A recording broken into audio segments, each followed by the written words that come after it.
ಓಂ ನಮೋ ವೆಂಕಟೇಶಾಯ. ನಿತ್ಯಭಕ್ತಿ ಕಾರ್ಯಕ್ರಮ ಸುಸ್ವಾಗತವನ್ನು ಕೋರುತ್ತಾ, ವೃಕ್ಷೋ ರಕ್ಷತಿ ರಕ್ಷಿತಃ. ವೃಕ್ಷಗಳ ಬಗ್ಗೆ ಎಷ್ಟು ಹೇಳಿದ್ರೂ ಸಾಲದು. ನಮ್ಮ ಜೀವನ, ನಾವು ಉಸಿರಾಡ್ತಾ ಇರ್ತಕ್ಕಂಥದ್ದು, ನಮ್ಮ ಆಯಸ್ಸು, ನಮ್ಮ ಪ್ರತಿ ಇದರಲ್ಲೂ ಸಹ ನಮಗೆ ಬಹಳ ಸಹಕಾರಿಯಾಗಿರ್ತಕ್ಕಂಥದ್ದೇ ವೃಕ್ಷಗಳು.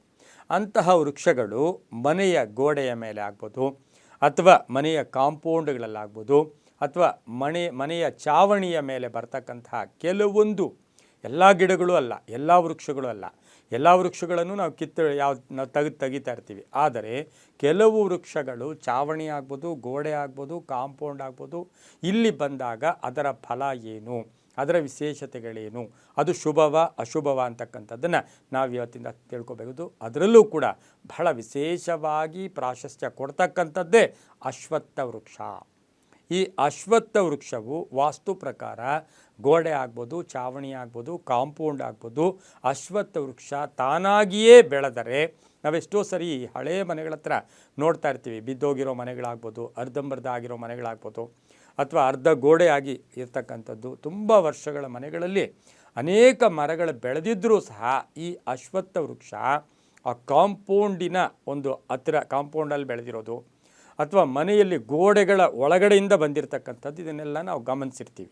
ಇದು ಶುಭನ ಅಶುಭನ ಅಂತ ಹೇಳಿದಾಗ, ನಮ್ಮ ಧರ್ಮಶಾಸ್ತ್ರಗಳಲ್ಲಿ, ನಮ್ಮ ಒಂದು ನಂಬಿಕೆಗಳಲ್ಲಿ ಈ ಅಶ್ವತ್ಥ ವೃಕ್ಷ ಕಾಂಪೌಂಡಲ್ಲಾಗಲಿ, ಚಾವಣಿಯಲ್ಲಾಗಲಿ, ಗೋಡೆ ಮೇಲಾಗಲಿ, ಮನೆಗೆ ಅಂಟಿಕೊಂಡಾಗಲಿ ಇದು ಬೆಳೆದಿದ್ದೇ ಆದರೆ ಇದು ಶುಭ ಸೂಚಕ ಅಲ್ಲ. ಇದು ಏನು ಹೇಳುತ್ತೆ ಅಂತ ಹೇಳಿದ್ರೆ, ನಮಗೆ ಆ ಒಂದು ವೃಕ್ಷಕ್ಕೆ ಯಾವುದೋ ಒಂದು ಸಮಯದಲ್ಲಿ ಅದಕ್ಕೆ ದೇವರ ಲಹರಿಗಳು, ದೇವರ ಒಂದು ಅಂಶ ಅಥವಾ ಲಹರಿಗಳು ಅಂತ ಹೇಳ್ಬೋದು, ಆ ಗಿಡಕ್ಕೆ ಆವಾಹನೆಯಾಗತ್ತೆ.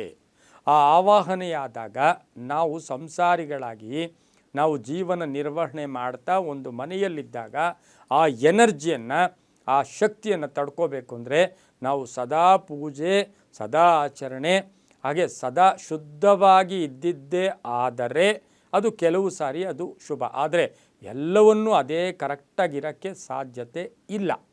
ಹಾಗಾಗಿ ಅಂತಹ ಸಮಯದಲ್ಲಿ ಏನಾಗುತ್ತೆ, ನಮ್ಮ ಎಲ್ಲ ಕೆಲಸ ಕಾರ್ಯಗಳು ಸ್ಥಗಿತ ಆಗತ್ತೆ, ಸಂಪತ್ತಿಗೆ ಅಡ್ಡಿ ಆಗತ್ತೆ, ಹಣ ಒಳಗಡೆ, ಮನೆಯ ಒಳಗಡೆ ಹಣ ಬರೋಕ್ಕೆ ಅದು ಅಡ್ಡಿ ಆಗತ್ತೆ. ಅದರ ಜೊತೆಗೆ ಏನು ಅಂತ ಹೇಳಿದ್ರೆ, ನಮಗೆ ಒಂದು ಮನಸ್ಸಿನ ಭಾವನೆಗಳು ಕೂಡ ಚೆನ್ನಾಗಿ ಇರಲ್ಲ. ಹಾಗಾಗಿ ಅಶ್ವತ್ಥ ಮರ ಈ ಚಾವಣಿ, ಗೋಡೆ, ಕಾಂಪೌಂಡ್ಗಳಲ್ಲಿ ಅದು ಬಂದಾಗ ಅದಕ್ಕೆ ಪೂಜೆ ಮಾಡಿಸಿ, ಆ ವೃಕ್ಷವನ್ನು ಯಾರ ಕೈಯಲ್ಲಾದರೂ ತೆಗೆಸಿ ಅದನ್ನು ಎಲ್ಲಾದರೂ ದೇವಸ್ಥಾನಗಳಲ್ಲಿ, ಆ ಜಾಗಗಳಲ್ಲಿ ಹೂಳೋದಕ್ಕೆ ಮಾಡಿಕೊಟ್ಟಾಗ ಅದು ನಿಮಗೆ ಶುಭ ಫಲಗಳನ್ನು ಕೊಡುತ್ತೆ. ನೀವು ಹಾಗೇ ಬಿಟ್ಟರೆ ಅದನ್ನು, ಆ ಕುಟುಂಬದಲ್ಲಿ ಒಂದು ಮಂದಗತಿ ಪ್ರಾರಂಭ ಆಗುತ್ತೆ. ನಾವು ಎಷ್ಟೋ ಸಾರಿ ನೋಡಿದ್ದೀವಿ, ಸುಮಾರು ಮನೆಗಳು ಈ ರೀತಿ ಬಂದಾಗ ಬಿಟ್ಟು ಹೊರಟೋಗಿರ್ತಾರೆ. ಬಾಡಿಗೆದಾರರು ಬರೋಕ್ಕೆ ಸ್ವಲ್ಪ ಹಿಂಜರಿತಾರೆ. ಯಾಕೆಂದರೆ ಕೆಲವರಿಗೆ ತಿಳಿದಿರ್ತಕ್ಕಂಥ ಬಾಡಿಗೆದಾರರು ಬರಲ್ಲ, ಬರಬೇಕು ಅಂದರೂ ಅದು ಬಿಡಲ್ಲ. ನಾವು ಬರಬೇಕು, ಈ ಮನೆ ತುಂಬ ಚೆನ್ನಾಗಿದೆ, ಯಾಕೋ ಅದು ತಗೊಳಕ್ಕಾಗ್ತಾಯಿಲ್ಲ ಅಂತಕ್ಕಂಥದ್ದನ್ನು ಎಷ್ಟೋ ಸರಿ ಈ ಮಾತನ್ನು ನಾವು ರೂಢಿಯಲ್ಲಿ ಇಟ್ಕೊಂಡಿದ್ದೀವಿ. ಹಾಗಾಗಿ ಈ ಒಂದು ಅಶ್ವತ್ಥ ವೃಕ್ಷ ಬಂದಾಗ ಸಣ್ಣ ಪುಟ್ಟ ಆರೋಗ್ಯದ ಸಮಸ್ಯೆಗಳು, ಭಿನ್ನಾಭಿಪ್ರಾಯಗಳಿರ್ಬೋದು, ಕೋಪತಾಪಗಳಿರ್ಬೋದು, ಇನ್ನು ಅದನ್ನು ದೇವಸ್ಥಾನದ ರೂಪದಲ್ಲಿ ನೀವು ಪರಿವರ್ತನೆ ಮಾಡಿ ಇಟ್ಕೊಂಡ್ರೆ ಪರವಾಗಿಲ್ಲ.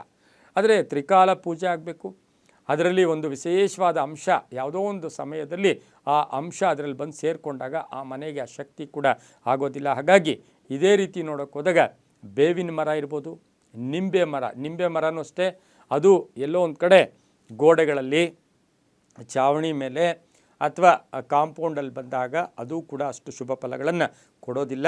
ಅದೇ ನಾವು ಸಾಮಾನ್ಯವಾಗಿ ಒಂದು ಮರದಲ್ಲಿ ಇನ್ನೊಂದು ವೃಕ್ಷ ಬಂದಾಗ ಅದಕ್ಕೆ ನಾವು ಹೆಚ್ಚು ಪ್ರಾಶಸ್ತ್ಯ, ಅದು ದೈವಾಂಶ ಸಂಭೂತ ಅಂತೂ ಕೂಡ ನಾವು ಹೇಳ್ತೀವಿ. ಅದನ್ನೇ ಬದನಿಕಾ ಅಂತ ಕರಿತೀವಿ, ಬದನಿಕಾ ಅಂತ. ಅದಕ್ಕೆ ನಮಸ್ಕಾರ ಮಾಡಿಕೊಂಡು, ಅದನ್ನು ಮುಟ್ಟಿ ನಮಸ್ಕಾರ ಮಾಡಿಕೊಂಡ್ರೆ ಎಲ್ಲ ಕೆಲಸಗಳು ಕೂಡ ಪೂರ್ತಿ ಆಗುತ್ತೆ. ಈಗ ಬೇವಿನ ಮರದಲ್ಲಿ ಒಂದು ಅಶ್ವತ್ಥ ಮರ ಇದೆ ಅಂದ್ಕೊಂಡ್ರೆ ಅದರಲ್ಲಿ ಬಹಳ ವಿಶೇಷವಾಗಿರುತ್ತೆ, ಅದಕ್ಕೆ ಹೆಚ್ಚು ಶಕ್ತಿ ಕೂಡ ಇರುತ್ತೆ. ಅದನ್ನು ನಾವು ತಂದು ನಮ್ಮ ಜೋಬಲ್ಲಿ ಇಟ್ಕೊಳ್ಳೋದು, ಪರ್ಸಲ್ಲಿ ಇಟ್ಕೊಳ್ಳೋದು, ಬೀರುವಲ್ಲಿ ಇಟ್ಕೊಂಡಾಗ ಬಹಳಷ್ಟು ಶುಭ ಫಲಗಳು ಕೊಡುತ್ತೆ. ಒಟ್ಟಾರೆಯಾಗಿ ಮನೆಯಲ್ಲಿ ಚಾವಣಿ, ಗೋಡೆ, ಕಾಂಪೌಂಡ್ಗಳಲ್ಲಿ ಈ ಅಶ್ವತ್ಥ ಮರ ಆಗಲಿ, ಬೇವಿನ ಮರ ಆಗಲಿ, ನಿಂಬೆ ಮರ ಆಗಲಿ, ಇವು ಅದಷ್ಟಕ್ಕೆ ಅದೇ ಬಂದಿರ್ತವೆ. ಅದು ಅಷ್ಟು ಶುಭ ಸೂಚಕ ಅಲ್ಲ. ಹುಷಾರಾಗಿ ಅದನ್ನು ತೆಗೆಸಿ, ಅಥವಾ ಅದು ಮುರಿದೋಗ್ಬಿಡ್ತು, ಕಟ್ಟಾಗೋಯ್ತು, ಆವಾಗ ಅದನ್ನು ಬೇರೆ ಕಡೆ ಹೂಳೋಕ್ಕಾಗಲ್ಲ. ಅಂತಹ ಸಮಯದಲ್ಲಿ ನೀರಿಗೆ ಅರ್ಪಣೆ ಮಾಡಿಸಿದ್ರೆ ಆದರೆ ತುಂಬಾ ಒಳ್ಳೆಯದಾಗತ್ತೆ ಅಂತ ಹೇಳ್ತಾ, ಎಲ್ಲವೂ ನಂಬಿಕೆಯ ಆಧಾರ. ಸರ್ವೇ ಜನ ಸುಖಿನೋ ಭವಂತು, ಸಮಸ್ತ ಸನ್ಮಂಗಳಾನಿ ಭವಂತು.